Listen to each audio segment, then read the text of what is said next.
Fala, empreendedores! Está começando mais um podcast Missão Empreendedora e a minha missão é ajudar você, que é dono de uma pequena, média empresa, você que é empresário, empreendedor, a ter uma equipe mais eficiente, mais produtiva. Eu quero te ajudar a fazer a sua empresa crescer. E o que eu amo fazer? Eu quero ajudar você a ter mais liberdade através de uma equipe altamente eficiente.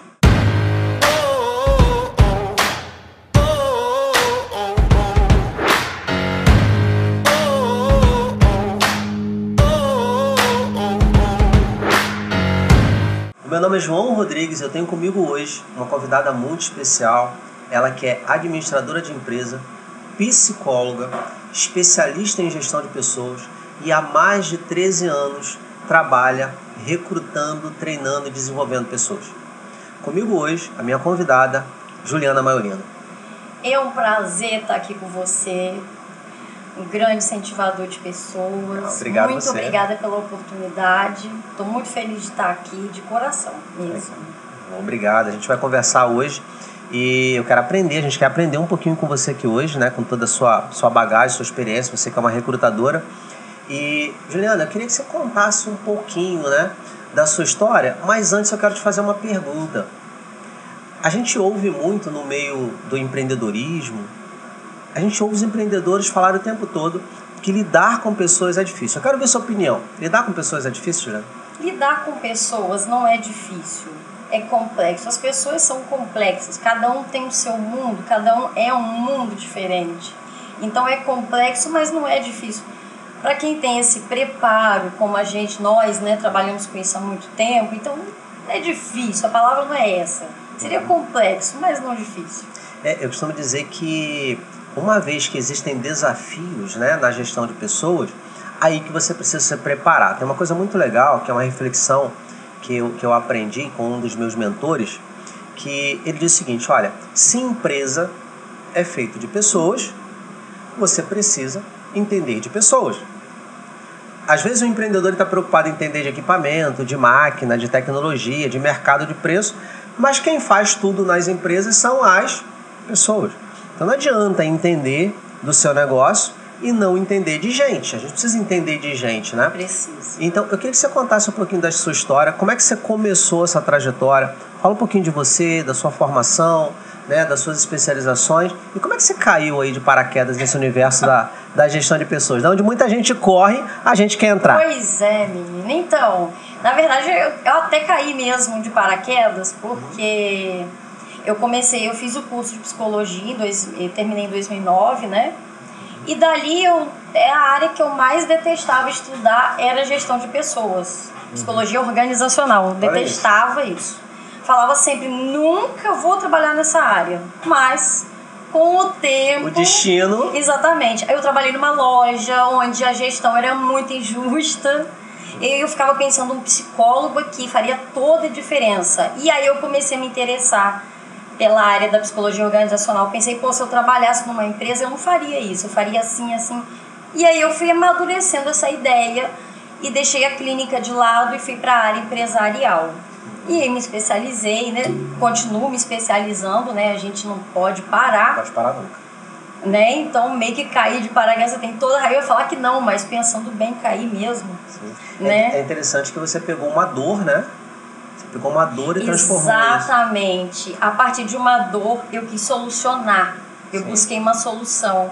E era a minha dor e eu sabia que era dos outros, né? Sim. E eu sabia que ali não era o único lugar que funcionava desse jeito. E o que você percebia? Que, naturalmente, aquilo que você viu, que despertou em você a necessidade de buscar esse desenvolvimento, ainda acontece em muitas empresas e é aí que você atua, né? O que você sentia e qual que é a sua causa, assim? O que você trabalha para mudar na realidade das empresas hoje? Então, o que eu sentia era que a minha saúde mental estava rasgada. Não é papo de psicólogo, não, é pura verdade. Minha saúde mental estava arrasada naquela empresa que não tem nada a ver com a minha área. Eu era vendedora, financeiro, era tudo. Sim. Né? É o famoso profissional polvo, né? Que o cara confiava, então eu fazia tudo. Né? Só que isso era uma coisa que não era... Eu era a única que não recebia comissão e vendia, batia a meta de venda. Ele falava que eu não precisava. Onde se viu disso? Me arrebentava. Então, Hoje, como que funciona hoje o meu trabalho? Em cima do quê? Do suporte aos gestores, aos diretores, à presidência da empresa, ao CEO. Então, hoje, eu trabalho com suporte, além de estar operacionalizando também, por que não? Além de coordenar, Sim. os subsistemas todos de recursos humanos e departamento pessoal também. Então, você olha para a empresa como um todo e parte desse trabalho é também fazer um bom recrutamento e seleção, né, que é a atração de talentos, né, para que você tenha um bom recrutamento, né, se atrai as pessoas certas e consiga reter essas pessoas na empresa. Como é que funciona isso, né? Eu queria que você desse para a gente uma dica ou explicasse como funciona um bom processo seletivo. Como encontrar as pessoas certas? Então, para começo de conversa, um bom processo seletivo, ele começa com critério de avaliação. Eu costumo trabalhar com matriz de competências.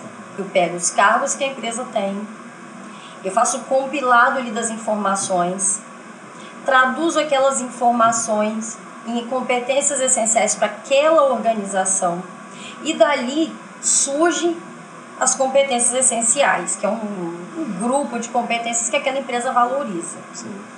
Cada cargo tem lá suas especificações, requisitos, pré-requisitos, e vai ter as competências necessárias. E é interessante, pessoal, fazendo um gancho aqui no que você está falando, Juliana, é que essas competências essenciais, elas são tão importantes porque são essas competências, né, que vão garantir a manutenção do diferencial competitivo do negócio. Perfeito. Que foi mapeado, né, dentro do estudo da estratégia do negócio. Exatamente. Então, se toda empresa precisa de pessoas e precisa de pessoas competentes, também vai precisar de processos eficientes, então eu preciso de pessoas que tenham as competências que agreguem valor ao meu diferencial competitivo, ou seja, que faça a empresa funcionar conforme planejado. Perfeito.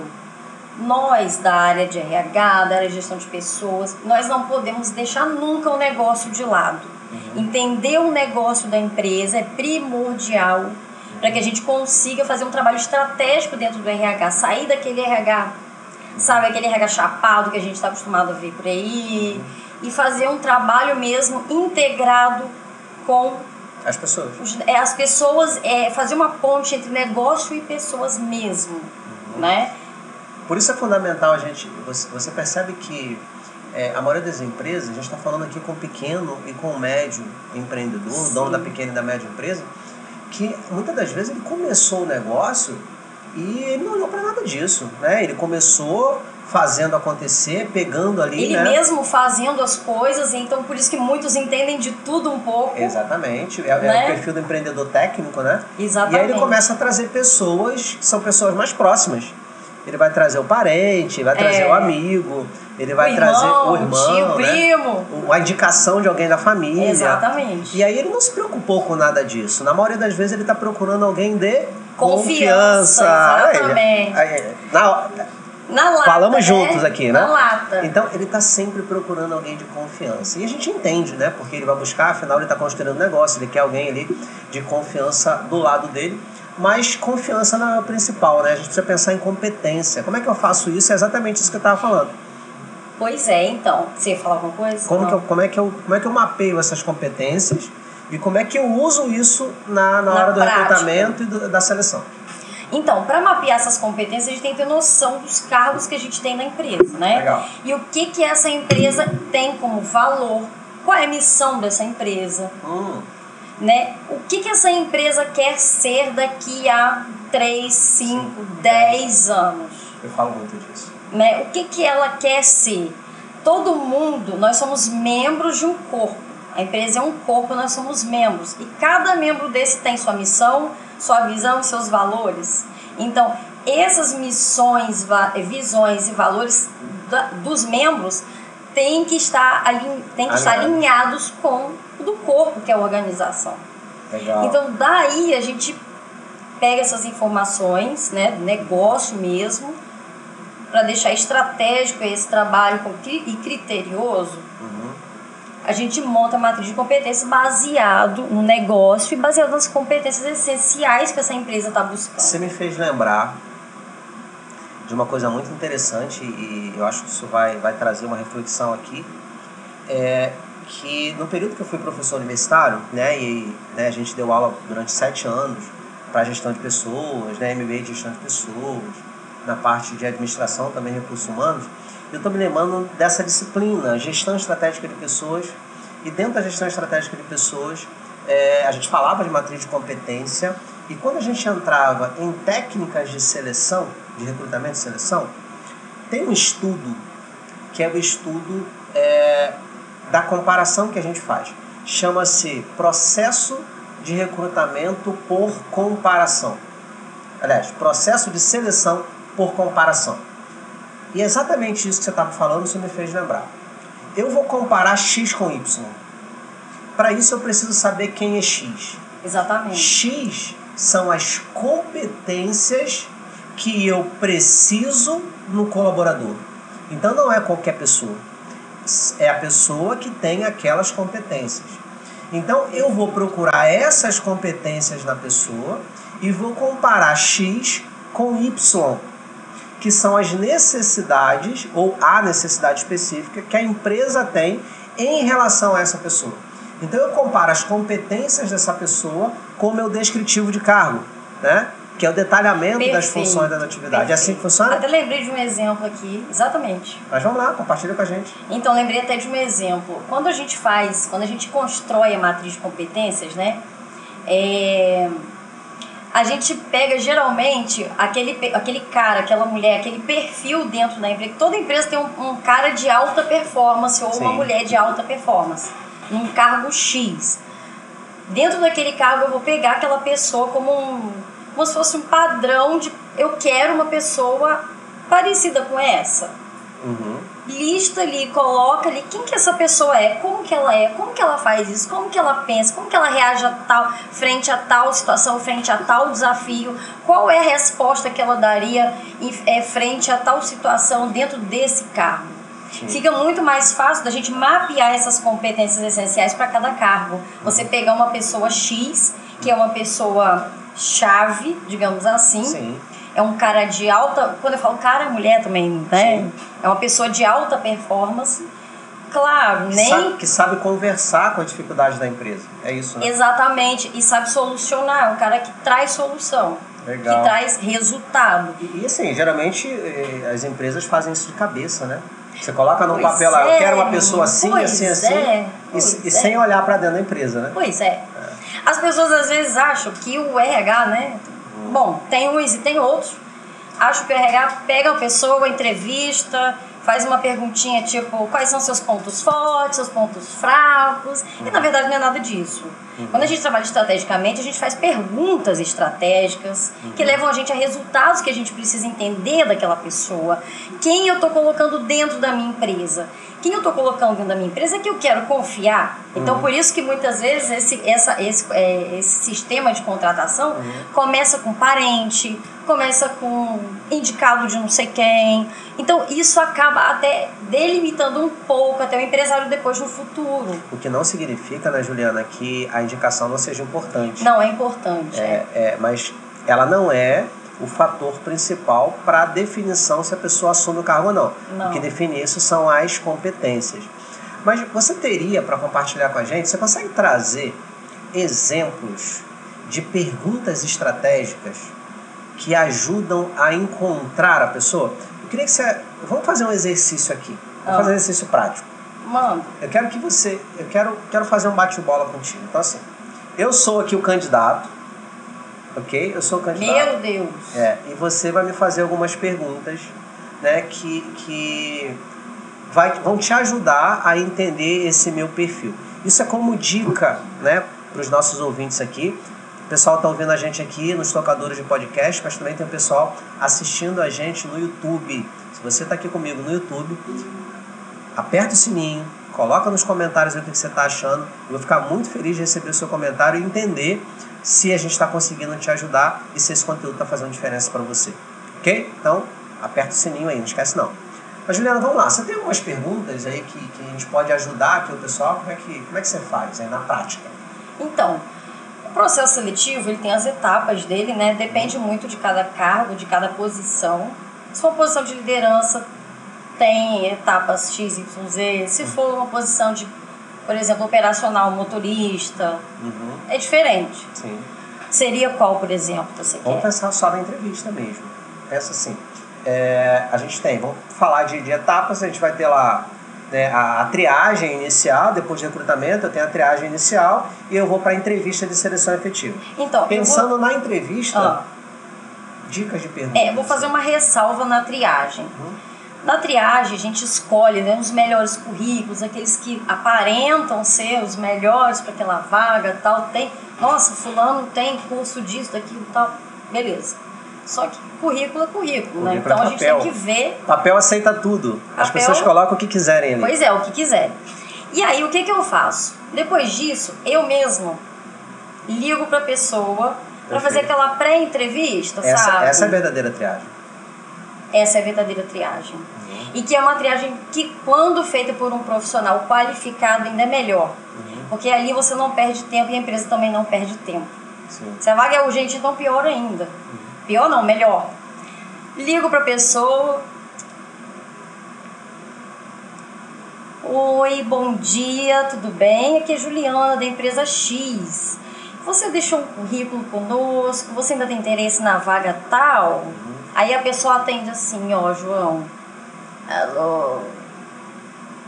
Aí você pensa, não, você deve estar dormindo, não, vai acordar, né? Oi, tudo bem? Tudo, pode falar. Se arrastando. Já descartei. Você falou da entrevista, você sinalizou que era sobre entrevista, sobre vaga. Pô, e o cara tá, alô, pode falar, morrendo, já descarto. Isso acontece muito frequente. Então imagina que eu chamo esse cara pra entrevistar. Gente, eu tenho uma história pra contar. Surreal. Tipo isso. Conta pra gente. Que eu vou contar, porque essa é engraçado. Que nesse caso, eu não liguei pra pessoa antes. Foram as meninas que ligaram, que não deu tempo, aquela correria, e elas ligaram e chamaram o rapaz. A vaga era pra... Pode falar, né? Pode. Era farmacêutico. É responsável técnico... Não precisa citar a empresa. Tudo bem. Falar. Não vou citar, não.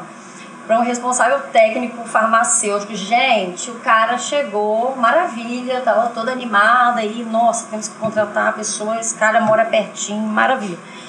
O cara sentou, beleza. Oi, tudo bem? Bem-vindo.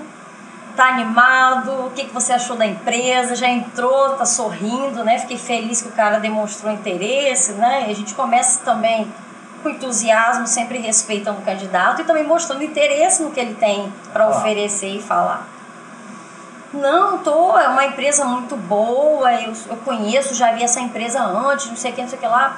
Ótimo. E aí, o que te trouxe aqui? Essa vaga X, né? Essa vaga de farmacêutico, é uma vaga que tem as responsabilidades tal. Como é que você encararia isso? Perguntas iniciais. Aí ele fez assim, ó, e falou assim: eu sou tão frustrado com a minha profissão. E quer trabalhar na profissão. Acredite. A minha cara total, né? A minha cara foi de, provavelmente, ainda bem que eu tava de máscara, gente. Foi na pandemia? Né? Foi na pandemia, eu tava de máscara, graças a Deus. Mas assim, deixa a gente meio desconcertado, né? O cara... O quanto as pessoas são despreparadas para entrevistas, né, Juliana? Eu faço muita entrevista também.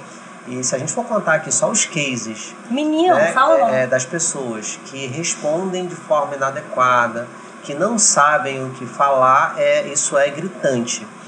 Por isso, o empresário ele tem que saber fazer essa análise, para que ele não atraia para dentro da empresa pessoas que não têm o perfil. Exatamente, João. Porque tem pessoas que, por exemplo, ela vai chegar na empresa e ela não vai de cara falar para você que ela é frustrada com a profissão, mas esse cara me contou. Tipo, foi uma sorte, né? Sim. Entre aspas, que eu ia perder tempo. Até perdi, porque acabou que eu conduzi... Aquele momento, né? Eu conduzi, eu não perdi não, porque eu conduzi a entrevista de uma forma, né, que eu tentei ajudar de uma maneira aquela pessoa, não ia contratar, então tentei ajudar ele a tentar se descobrir ou descobrir alguma coisa. Sim. E ele acabou chegando à conclusão na própria entrevista que ele quer fazer o curso de veterinário. Ótimo. Virou terapia. Positivo. Virou terapia. Aí a mistura RH com terapia. Acabou. Virou uma semiterapia, né?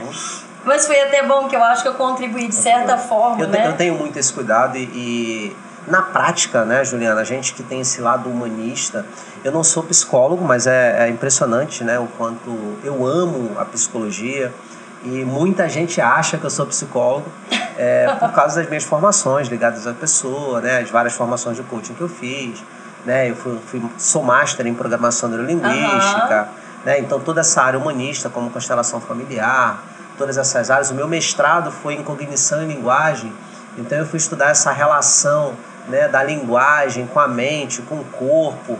Eu estudei análise do discurso, né, o que está por trás da fala, toda fala, todo discurso carrega um sentimento, uma emoção, onde não existe neutralidade. É muito interessante olhar, né, para esse comportamento das pessoas, para a linguagem das pessoas, e tudo isso, né, me ajuda a fazer uma leitura, o próprio estudo do perfil comportamental, né, do DISC lá, dominância, influência, estabilidade, conformidade.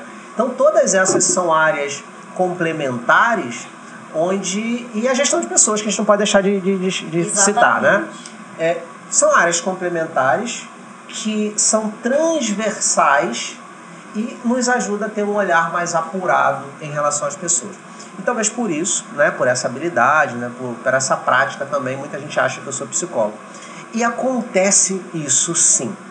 Uma vez que também, tecnicamente, a gente sabe que a entrevista ela não deve ser conduzida para um outro caminho, a não ser o objetivo de avaliar o candidato.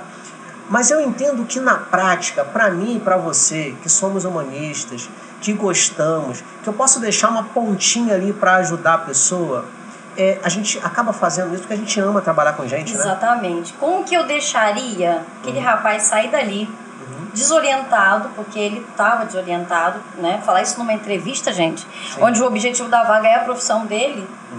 Ele falar que é frustrado com a profissão, foi a primeira coisa que ele me disse. Como que eu ia deixar ele sair dali sem levar nada também de legal da empresa com ele? Sim.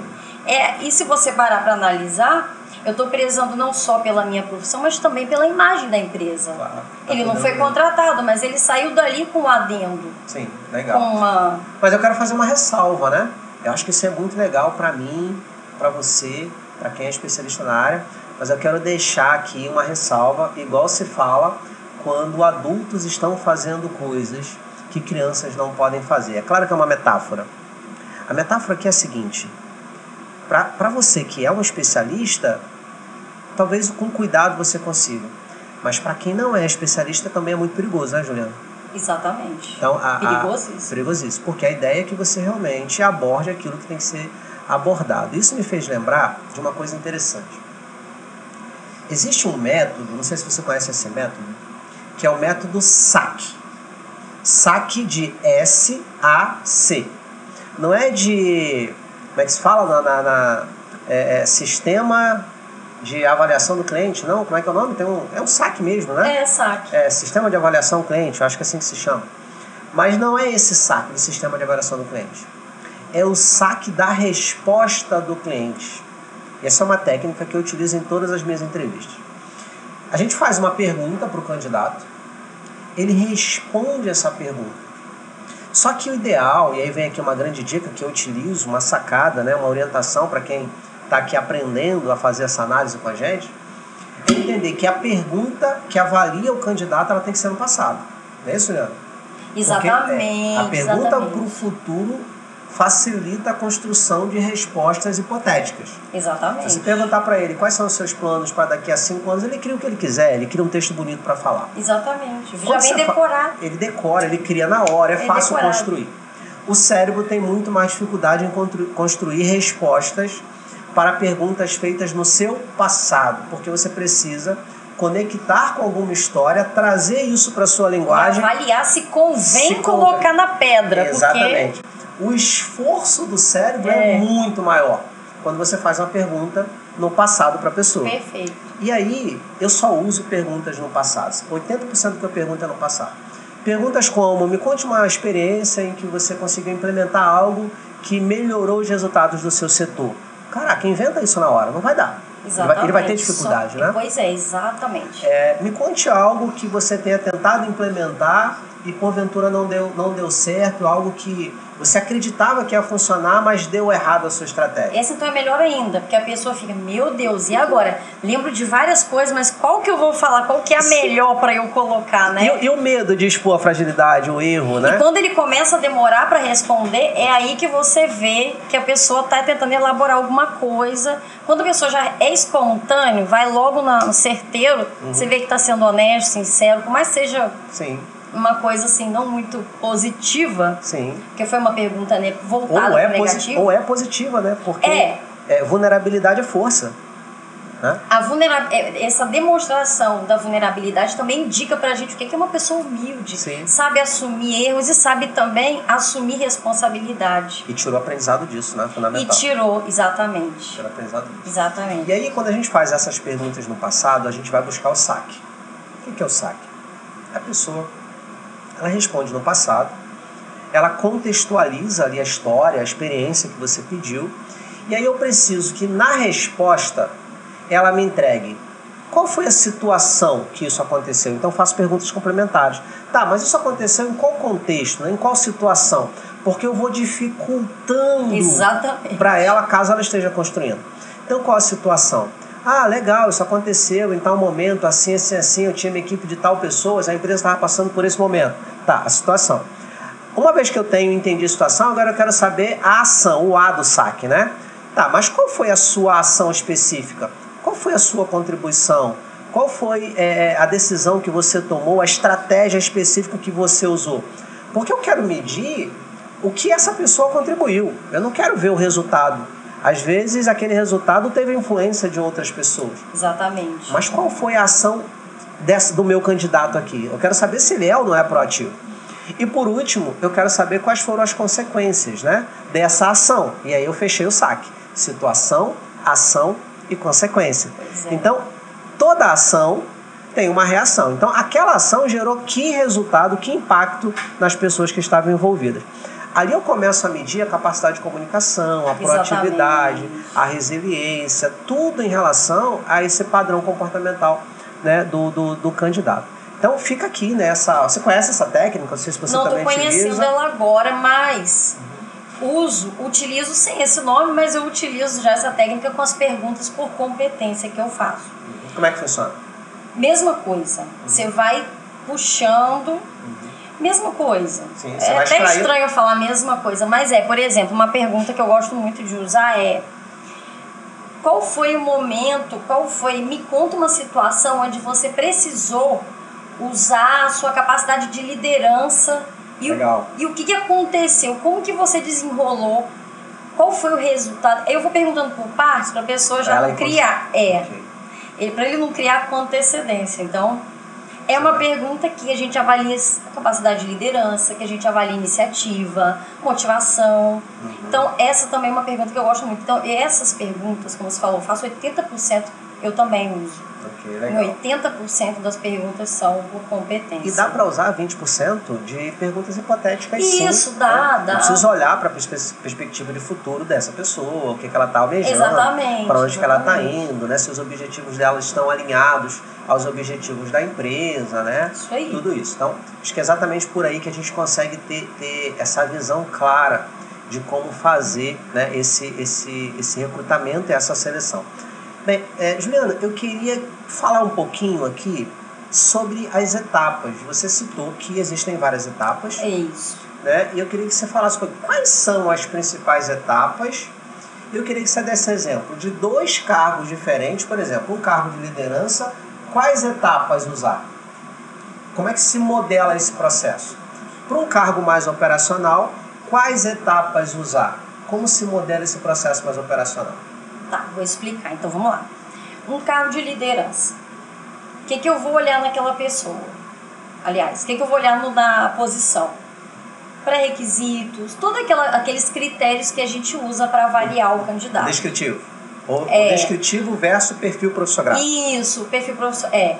e vou pegar a matriz de competência, vou dar uma vasculhada nela, vou fazer um estudo daquele perfil profissiográfico para poder saber quem eu quero trazer. O candidato vem, a primeira etapa é uma entrevista aberta, onde eu vou conhecer, eu deixo ele muito à vontade, porque quando você deixa uma pessoa à vontade, ela realmente, gente, ela fala o que você precisa saber. Então você vai conhecer essa pessoa de cara, deixa à vontade. E como é que faz isso numa entrevista? Não ser formal, como agora. Fala, oi, tudo bem? E aí, senta aí e tal. Quebra o gelo? Pois é, quebra o gelo. Naturalmente, essa pessoa vai começar a contar fatos, vai começar até a falar coisas que você nem imaginava perguntar. E vai te contar coisas que ela tá passando. Até que a gente não quer saber nada da vida da pessoa. Nada, não digo nada, mas não é o mais gritante numa entrevista eu saber quantos filhos a pessoa tem. Mas ela vai te contar, separei, não sei o que, aquela coisa. E aí você vai vendo o estado emocional dela naquele momento. Será que essa pessoa tá apta a assumir esse cargo? Ela tá no estado emocional para dar conta do nível de cobrança que a empresa exige. Exatamente. Como é que ela vai lidar com uma pressão? Se ela tá quase chorando aqui na minha frente, eu nem comecei. Olha que legal. E acontece muito isso, da pessoa chorar mesmo por coisa pessoal. Você me fez lembrar de uma coisa que acontece muito. Tem uma pergunta que eu amo, né? Eu sempre pergunto assim, então, fulano, a gente tá aqui batendo papo, tô entendendo, mas eu tenho uma pergunta muito especial para você. Eu tenho vários outros candidatos lá fora que ainda vão ser entrevistados e outros que já foram entrevistados. E você faz parte, né, de um processo que está envolvendo aí X pessoas. Geralmente eu cito, né? Eu digo, olha, você está num processo com 20, 30, já fiz processo seletivo que a triagem foi com 200 para você entrevistar 20, né? Não precisa mais do que isso, é todo um processo mais complexo. E você está participando de um processo que começou com 200 pessoas e você ficou entre as 20. Eu estou conversando com 20 pessoas, por que eu deveria contratar você? O que a empresa ganha? Eu facilito ainda a pergunta para que eu melhoro a pergunta para facilitar a resposta. Exatamente. Qual o diferencial competitivo seu? O que você traz para essa empresa? Isso. O que a empresa ganha para contratar você? E essa é a chave. Porque nenhuma empresa contrata ninguém para fazer trabalho mal feito. As empresas contratam as pessoas para fazer o trabalho bem feito. E é louco que as pessoas não entenderam isso ainda. E aí você sabe que você ouve isso direto, né? As respostas geralmente são porque eu aprendo fácil. Porque eu tô precisando muito. Tô precisando, aprendo fácil. Tô porque aqui, eu sou proativo. Porque eu sou proativo. Tô aqui pra qualquer coisa. Eu tô aqui pra qualquer coisa. E é interessante porque as pessoas não entenderam. E o empresário, o recrutador, o entrevistador precisa estar atento a isso. Uma vez que a empresa não contrata ninguém para fazer trabalho mal feito, ela quer resultado, ela está avaliando o perfil daquela pessoa. Só que tem um outro olhar. As empresas, elas contratam as pessoas para resolver o problema da empresa. A empresa não está contratando pessoas para resolver o problema da pessoa. Né? Exatamente. É claro que uma vez que a pessoa está dentro da empresa, essa troca, essa relação é mútua. Né? Exatamente. Porque a empresa está contratando alguém que precisa, mas a pessoa também precisa. Então, eu prefiro olhar para isso como uma relação 50-50. Isso aí. Ou 100-100, porque a empresa precisa dar 100 nela e o colaborador dá 100 Todo também. mundo quer a fatia do bolo, não é isso? Isso aí. Então, a empresa faz o melhor e o colaborador faz o melhor. Então, é uma relação de troca, ganha-ganha. Se essa é uma relação onde eu entro para provar que eu posso contribuir com a empresa, a melhor resposta não é eu estou precisando, porque se eu estou precisando, eu estou querendo emprego para resolver o meu problema. Se eu aprendo fácil, eu estou trazendo uma habilidade minha que não sei se é só aprender fácil que a empresa quer de mim. E quando eu falo aprendo fácil, eu fico pensando com meus botões, será que eu vou contratar uma pessoa que veio para aprender só? Sim. O que ela vai oferecer para a empresa? Exatamente. O que ela vai trazer? É o que ela traz, né? E aí eu gosto de uma... Geralmente não tem resposta pronta para isso, né, Juliana? Mas existe um caminho que eu ensinei muito isso na faculdade, os alunos adoravam. quem aqui sabe responder essa pergunta? Eu fazia isso.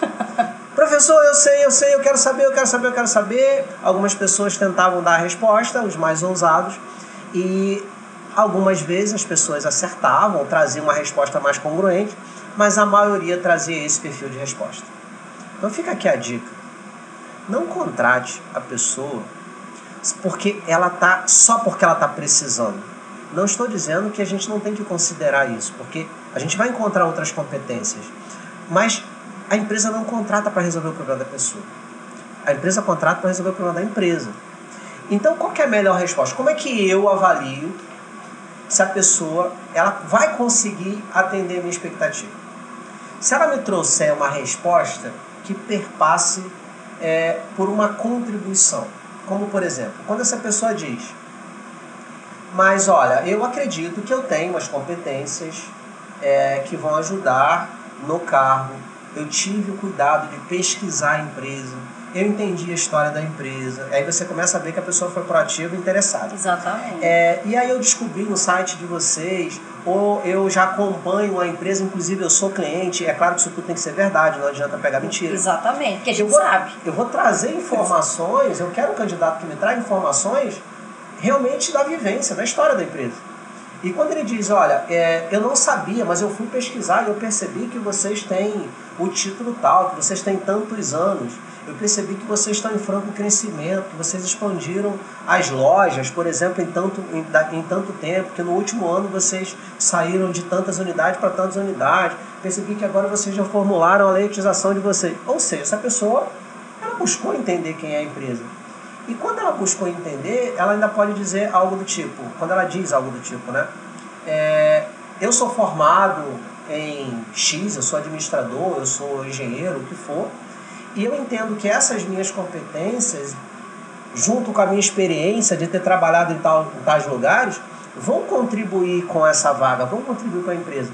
A pessoa nem conhece a empresa por dentro, mas ela consegue pegar a experiência dela, conectar com um pouco que ela sabe da empresa e dizer, eu acho que a gente pode casar aqui. Exatamente. Essa é a analogia que funciona.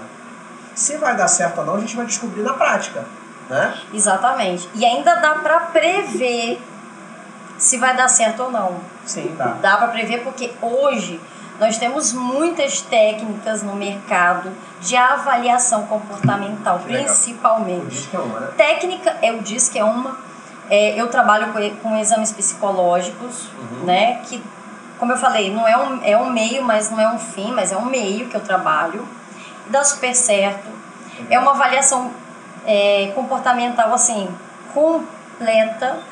Quando a gente tem o conhecimento para apurar isso de maneira franca, de maneira sincera e levando em conta também as emoções do candidato ali, porque o momento de entrevista é sempre muito difícil para a pessoa que está do outro lado. Sim. É ansiedade, isso é normal. Por isso deixar a pessoa à vontade é importante. Vale muito a pena começar por aí.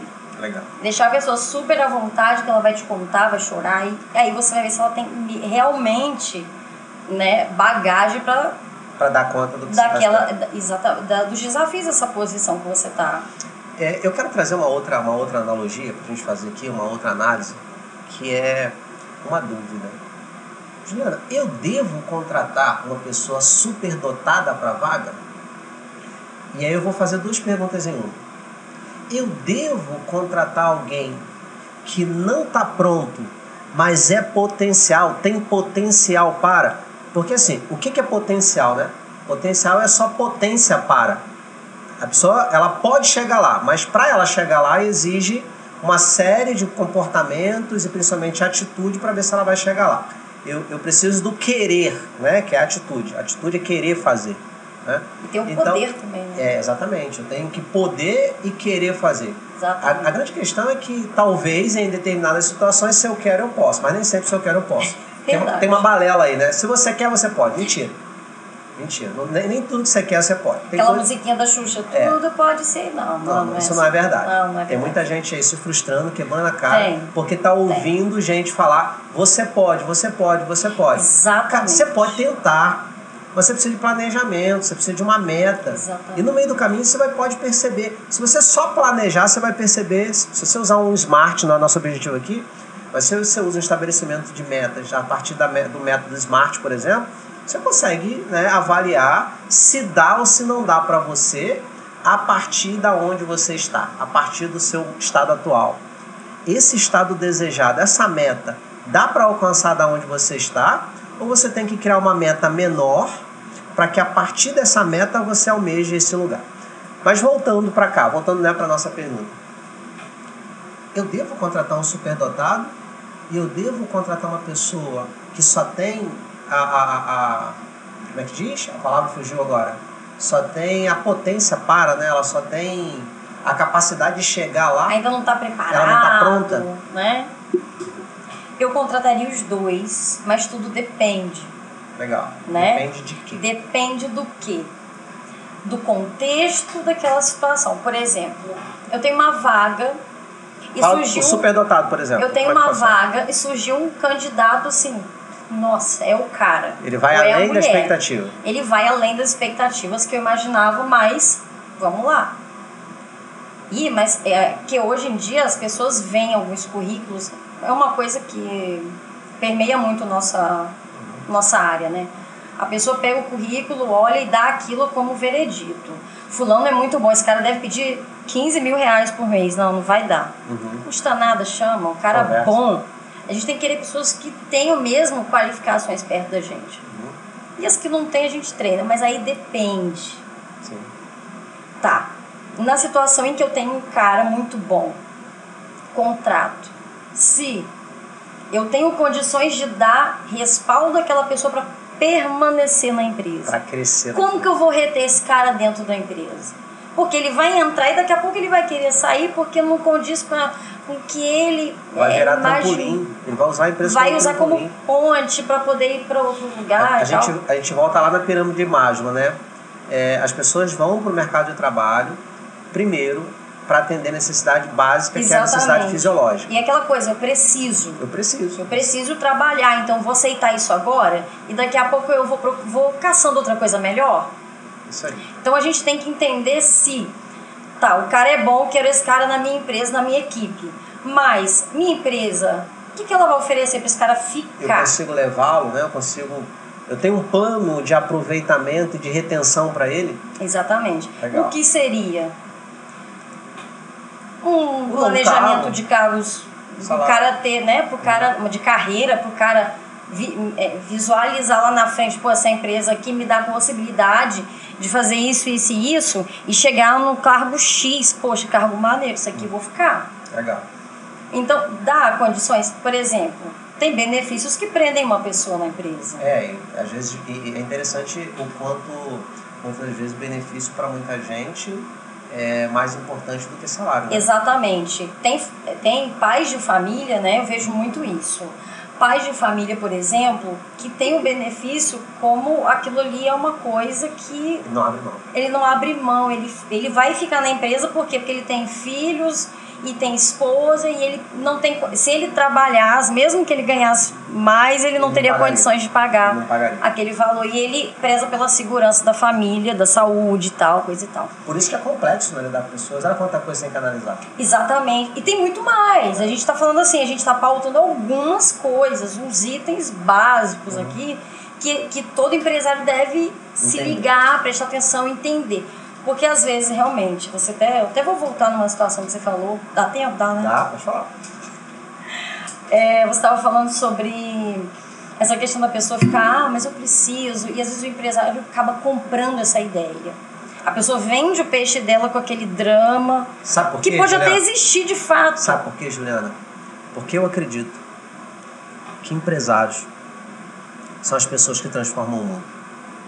O empresário é aquela pessoa que muitas das vezes transformou a sua própria realidade, transformou a realidade das pessoas à sua volta, da sua família, da esposa, do esposo, do pai, da mãe, do tio, da tia. Porque quando a gente começa a ter sucesso, eu quero dividir isso com essas pessoas.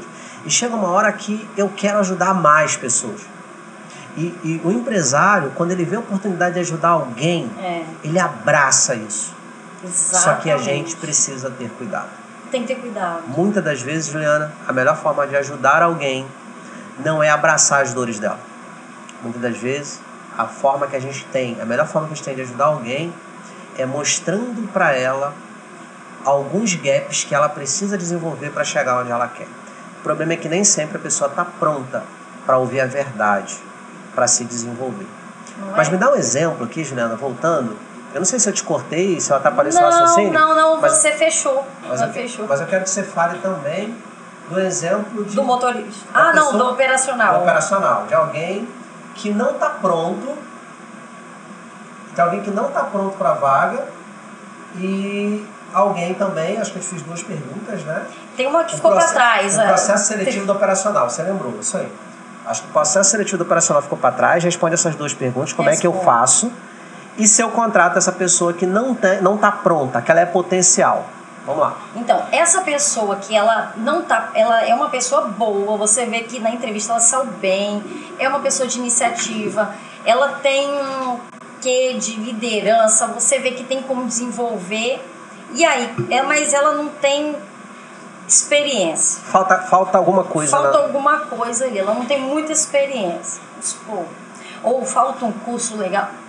O que você tem que analisar? O contexto primeiro da empresa. Tenho tempo para fazer isso? Para treinar essa pessoa e aproveitar ela nesse cargo? Tenho. Se tem, ótimo, contrata. Agora, se não tem, se gostou muito dela e quer ela dentro da empresa, vê uma vaga, pensa numa vaga que às vezes tem outra vaga que encaixa essa pessoa. Você pode remanejar. Você está fazendo um processo para uma vaga e pode direcionar para outra. E você vai desenvolver as competências dessa pessoa ali aos poucos, com calma. E ela vai contribuindo da maneira que ela pode. Ninguém dá o que não tem. Então, se ele tem a oferecer, eu acho que não pode deixar passar. Se for uma pessoa muito boa. E aí você cria oportunidade. Exatamente. Nem que você crie essa oportunidade para ela. Então, se não tem tempo hábil... Eu já contratei assim. Eu também. Eu já contratei tem assim. Que contar um negócio. Segurei uma pessoa que era superdotada para depois desenvolver, mas também contratei pessoas que não estavam prontas. A pessoa não estava pronta para o que eu queria naquele momento, mas eu sabia que ela tinha competências para outras áreas. Eu trouxe ela para outra área, desenvolvi essa pessoa para ela chegar onde eu queria no futuro. E funcionou e aconteceu. Isso aí, ótimo. É por aí. O caminho é esse. Mas responde para não deixar passar de novo. Não vou não. Quais são as etapas do processo operacional? Você falou do líder, mas quais são as etapas do gerencial, né? Gerencial a gente nem terminei também. É tanta coisa, porque falar de pessoas não basta, porque tem gente, vou até falar isso aqui. Tem pessoas que chegam e falam assim para mim, gente, eu amo pessoas, eu amo lidar com pessoas, eu acho que eu tenho assim, tino para trabalhar, jeito. Eu tenho um jeito de psicóloga, eu tenho um jeito de trabalhar com essa área de pessoas, RH. Não basta só amar pessoas. Tem que estudar muito. Então, não basta só amar. Eu amo as pessoas, mas não é por isso que eu tô nessa coisa aí. Então, né, que eu tinha que falar isso. Nem sei onde se encaixa aqui, mas tudo bem. Queria falar de uma contratação que eu fiz de um senhor de 88 anos, depois. Porque eu ouço muitas pessoas comentarem, mas já tenho certa idade, ninguém vai me contratar, né? Então o empresário, ele não tem esse olhar de idade. O que ele vê? Se a pessoa tem capacidade, o que ela vai oferecer para a empresa? Independente de ela ter 90 anos. Eu quero ver essa história, mas fecha pra gente. Vou falar. Como funciona o processo, as etapas principais do processo operacional e fecha o gerencial? O gerencial é o seguinte, a gente trabalha jogos empresariais, eu deixo primeiro a pessoa à vontade e tal, faço o exame psicológico, faço aquelas perguntas por competência, que eu até trouxe 12 perguntas, que você, né, depois a gente vai passar. São uma das que eu uso nos meus processos. Depois a gente faz alguns testes técnicos, por exemplo, tem empresas que exigem muito Excel. Aquele cara tem essa... Porque é bom, né? A empresa exige isso, eu vou testar isso no cara. Não é muito bom, você mas faz um teste de conhecimento. Isso. Prático. É prático. A gente testa isso, mas não significa que se ele for ruim nisso, é como se fosse um meio. Porque é uma habilidade técnica, você pode desenvolver. Não é como se fosse um meio e não um fim também. Sim. Então, na verdade, o fim disso tudo é o apanhado de tudo isso. botar na balança e ver se vale a pena e quem é que vai entrar, quem vai ficar. Parece confiável? O que eu avaliei no exame psicológico? É um cara que inspira confiança? Porque isso aparece pra gente. Tem uma coisa legal que é, se eu encontrar fragilidades técnicas, eu desenvolvo. Se eu encontrar fragilidades emocionais, é mais difícil, né, Juliana? É um pouco mais difícil porque a gente vai ter que lidar com elas. Então, nem sempre a gente está preparado para lidar com essas fragilidades das pessoas. E esse tempo, né? E o tempo, né? Então, a gente tá caminhando aqui pro nosso tempo. E fala para mim do operacional e conta a história. Eu quero saber a história. E você ainda tem que falar as 12 perguntas. Vamos lá, rapidinho. Tem que contar isso. Operacional. No final a gente chama o requisitante da vaga, né? Conversa primeiro com ele. Olha, esse aqui são excelentes candidatos, estão preparados para essa vaga. Queria que você conhecesse, está disposto, tal. Marca um dia, chama os dois, chama todo mundo. Todo mundo não, de cada vez, né? Lógico, nesse caso. Conversa, então faz aquele fechamento com o requisitante da vaga para ver se ele realmente se identificou com aquele candidato. Nesse momento você tem todos aprovados ali para ser escolhido. Já estão os aprovados. Okay. A última entrevista é com o requisitante da vaga. Okay. E o operacional? Vamos supor que seja um motorista. Primeiro de tudo, ele tem que ter as habilidades técnicas, primeiro de tudo, que eu tenho que ver. O motorista tem que saber dirigir. Tem que ter a carteira depende do que a vaga pedir, né? Tem que saber dirigir. Então, o que eu faço primeiro? Entrevista aberta, deixo ele à vontade, passou dali, já faço aquela entrevista mais por competência. Passou da competência, eu vou para a prática. Eu faço prática, por exemplo. Se é operacional, tem que ter prática. Tem. E eu faço questão de participar. O que eu avalio? Eu avalio como que esse cara vai entrar no caminhão. Ele vai olhar o caminhão, ele vai fiscalizar o que tem ali, qual é o tipo, que pneu, que aquele caminhão... Se ele ajusta o retrovisor, faz diferença. Exato.